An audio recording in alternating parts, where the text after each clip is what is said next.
But ఇండస్ట్రీలో ఇంతకాలం ఉన్నప్పుడు సో మనం ఉన్నట్లుగా అందరు ఉండరు అనేది కొత్తగా చెప్పనక్కర్లే, రైట్ సార్?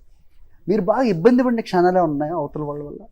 పెద్ద నాకు గుర్తున్నాయి లేవండి, గుర్తుంచుకోదగ్గవి లేవు. గుర్తుంచుకోదగ్గవి లేవు. ఏదైనా ఒక్కటి నో చెప్పడానికి ఇబ్బంది పడేవారా? నాకు నరకం. ఏ చిన్న విషయానికి నో చెప్పాలన్నా కూడా నరకం. అది ఒకటే ఎక్కువ సార్లు అనుభవిస్తుంటా. ఓకే, బుజ్జి గారు చెప్పేవారా మీరు నో చెప్పడం నేర్చుకోండి ఫస్ట్ అని?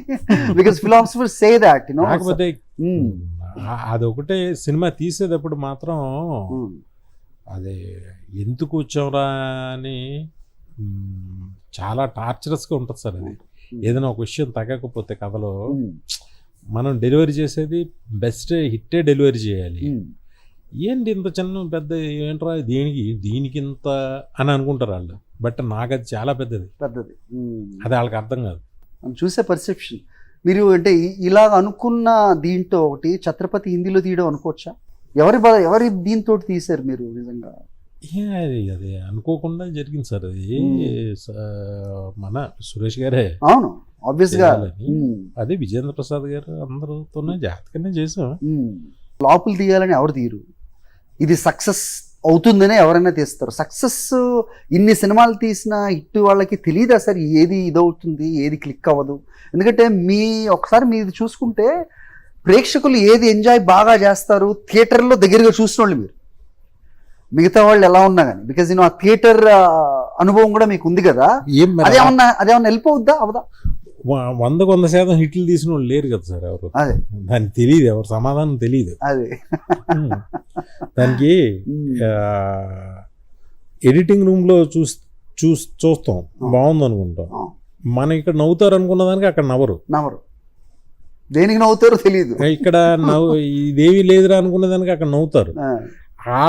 వాళ్ళు ఫాలో అయ్యే కంటిన్యూటీ ఏంటి అనేది మనం వాళ్ళతో పాటు ఫస్ట్ మార్నింగ్ షోలో ఇక్కడ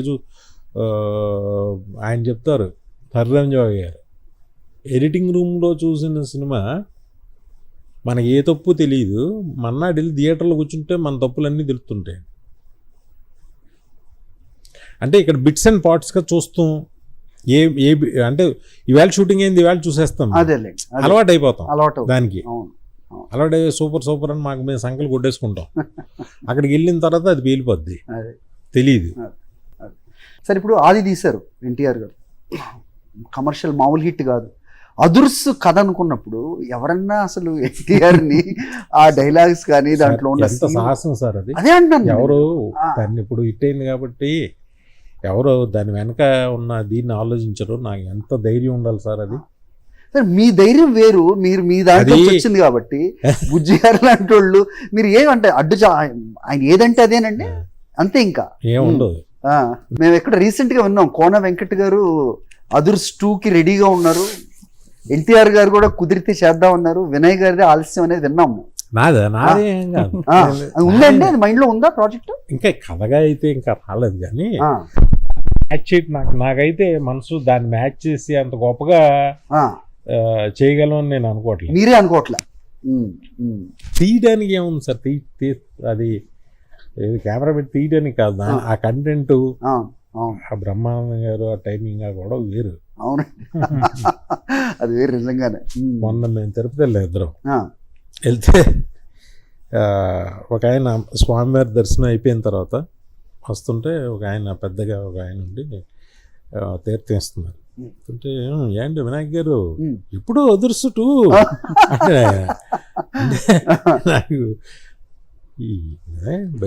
నాకు గొప్ప అవార్డు చెప్పనా సార్? అది నిజంగా చాలా గొప్ప అవార్డు. కె విశ్వనాథ్ గారికి దాదాసాహెబ్ ఫాల్కే అవార్డు. నేను దసరాదు ఆయన్ని విష్ చేయడానికి వెళ్ళాం. ఎవరండి? కె విశ్వనాథ్ గారు. మీరు ఇంకా దసరాదు గారు. వెళ్ళాము, కూర్చున్నాం సార్ అని చెప్పి. ఆయన నన్ను చూడగానే ఆయన, ఏమయ్యా వినాయక్, రోజు నేను భోజనం చేసేటప్పుడు నీ అదుర్సే పెట్టుకు చూస్తానయ్యా, టీవీలో అది ప్లే చేస్తుంటే అది నవ్వుకుంటూ చూస్తాను, ఎంత బాగా చేశారే వాళ్ళిద్దరు అదే అని ఆయన అంటే నాకు ఏంటి ఎక్కడికి విశ్వనాథ్ గారు, ఎక్కడ వినాయకు, నేనెవరు, నా సినిమా ఆయనకి ఇంత నచ్చి భోజనం చేసేటప్పుడు అది పెడతారయ్యా, పెట్టి అది ఆన్ చేసి పెడతారు, అప్పుడు వెళ్ళి భోజనం చేస్తాను నేను, కాసేపు చూస్తాను 15-20 నిమిషాలు, బాగా నవ్వుకుని ఎంత నవ్వుకుంటానయ్యా, ప్రతిరోజు చూస్తాను అన్నారు ఆయన. ఇంక అంతకన్నా గొప్ప అవార్డు ఇదొక హైట్స్ అయితే సార్.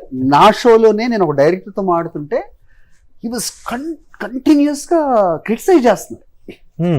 అసలు ఏమనుకుంటున్నారు, అలా తీస్తారా మా బ్రాహ్మణుల్ని, వేరే వాళ్ళని ఎవరన్నా అంటే అందరూ ఊరుకోరేనా మమ్మల్ని టార్గెట్ చేయడమా? అది ఆయన కూడా డైరెక్టరే.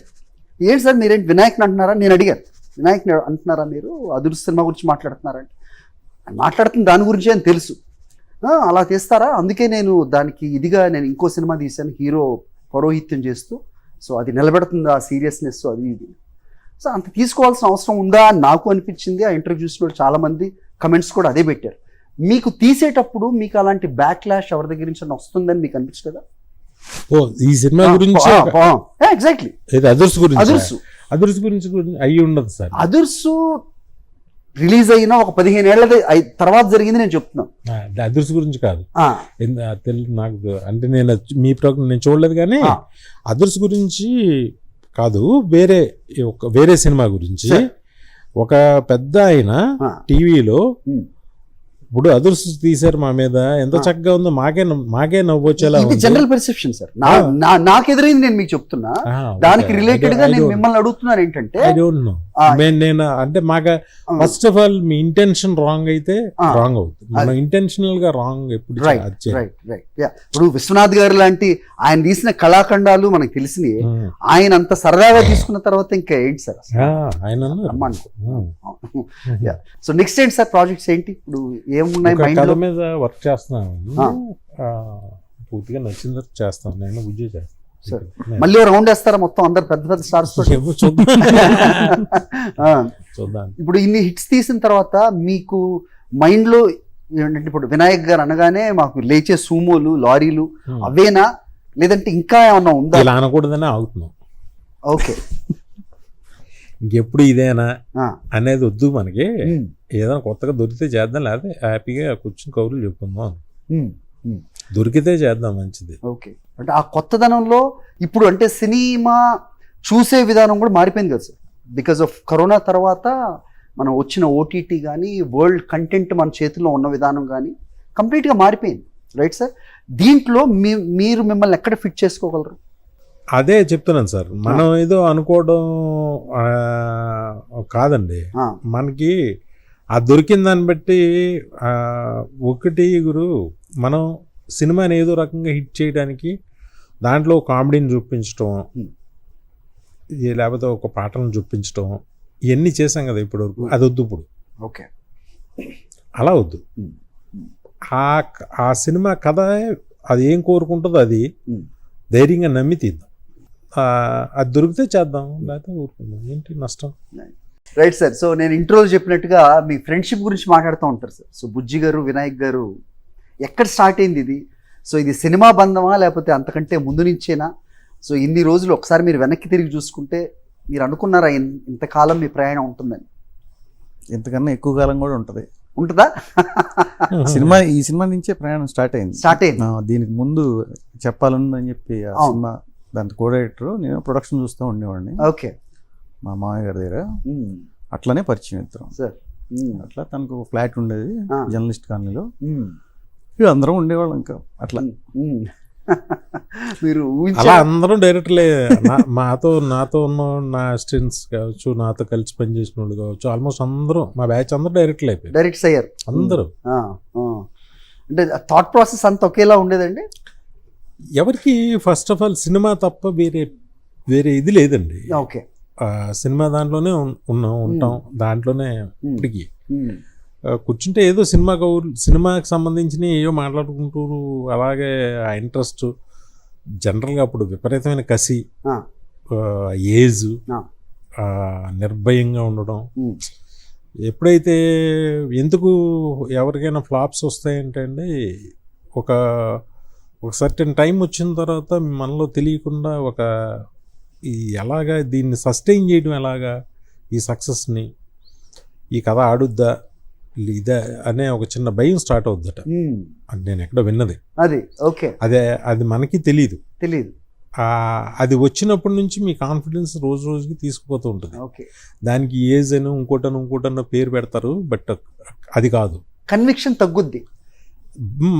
అవుద్దా లేదా అదే. అంటే ఇప్పుడు ఆది సినిమా చేస్తున్నప్పుడు నాకు సెల్ ఫోన్ కూడా ఉండేది కాదు. మా ఆవిడ సెల్ ఫోన్లో నుంచి తీసి మా ఫాదర్ పీపీ నెంబర్ అప్పుడు ఓకే ఫోన్ చేసి cinema release first morning show కానీ ₹1,00,00,000 ఆఫర్ వస్తుందన్న. అప్పటికి అసలు డైరెక్టర్ ₹1,00,00,000 ఆఫర్ ఏంటి, అసలు డైరెక్టర్ ₹1,00,00,000 తీసుకుంటారు. ఆ. అసలు ఆ పదమే ₹1,00,00,000 అనే పదమే. మా సినిమా బడ్జెట్ 2 కోట్లు. ఈ సినిమా రిలీజ్ అవ్వడం మార్నింగ్ షో అంటే ఆ కాన్ఫిడెన్స్ చూడండి, అది జరిగింది. మార్నింగ్ షో అవగానే నాకు కేఎస్ రామారావు గారు పిలిచి ₹1 crore ఆఫర్ ఇచ్చారు. నేను చేయలేదనుకోండి చెప్తున్నా. అంటే ఎంత కాన్ఫిడెన్స్ ఉంటుంది, ఎంత ధైర్యం ఉంటుంది, అది ఏమై ఉంటుంది ఆ వెర్రి. అప్పుడు అంటే నేను అన్నండి ఏ గురు ఏంటి ఇలా ఉండేవాళ్ళు, మనకేంటి ధైర్యం తగ్గిపోయింది. ఏమనిపిస్తుంది వినాయక్ గారు అంటే, సో మనం స్పోర్ట్స్ గురించి చూసుకున్నా కానీ స్టార్ బ్యాట్స్మెన్లు కూడా ఒక్కోసారి రిథంలో లేరు, అది జరగదు కుదరదు అనేది డక్అవుట్లు అవుతూ ఉంటారు నార్మల్లీ. అది ఆ తర్వాత మళ్ళీ కమ్బ్యాక్ ఉండడం అనేది స్పోర్ట్స్ చూసినా సినిమా చూసినా అక్కడ పోలుస్తూ ఉంటారు. సో మీ దృష్టిలో ఏంటిది అంటే, ఆ కథలు రావా? మీరు ఇంతకుముందు మాట్లాడినప్పుడు 2 గంటల్లో మీరు 2 రోజుల్లో రాశారు అది, రైట్?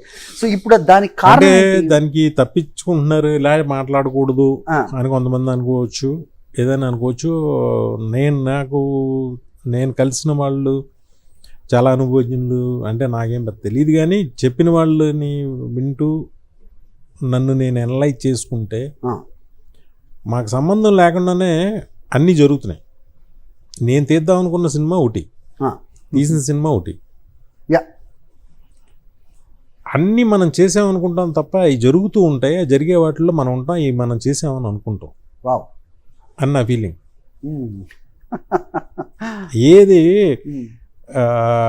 ఎవరు హెల్త్ పాడవాలని అనుకోరు, ఎవరు మీ అందరూ కూడా వెల్ ఆఫ్గా ఉండాలనే కదా అనుకుంటారు. మరే ఎందుకు అవ్వట్లా అందరికీ? కొన్ని వెల్ ఆఫ్గా ఉన్న వాళ్ళు ఎందుకు కిందకు వచ్చేస్తారు? వాళ్ళు ఏమో అనుకోరు కదా అలా కిందకు వచ్చేయాలని. సంథింగ్ మనకు తెలియకుండా ఏదో జరుగుతుంది అని నా ఫీలింగ్. సో వినాయక్ గారికి ఆలోచన చిన్నప్పటి నుంచి మామూలుగా ఉండేదా? లేదు, సమయం నేర్పించుద్దా? సమయం నేర్పించింది.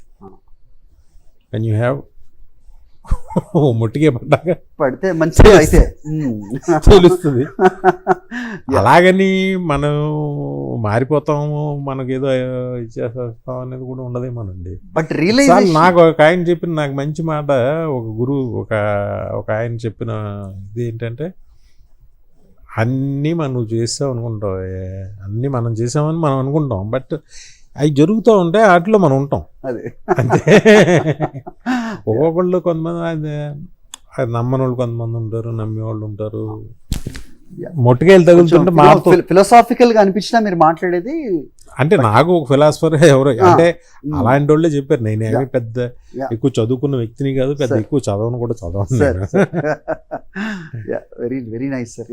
కాకపోతే ఏంటంటే ఎవరైనా మీలాంటి వాళ్ళు కొంచెం ఎక్కువ తెలిసిన వాళ్ళు చెప్తుంటే వింటూ ఉంటాం. నిజంగా లాజికల్గా కన్విన్సింగ్గా ఉంటే నిజం అనిపిస్తుంది. Right right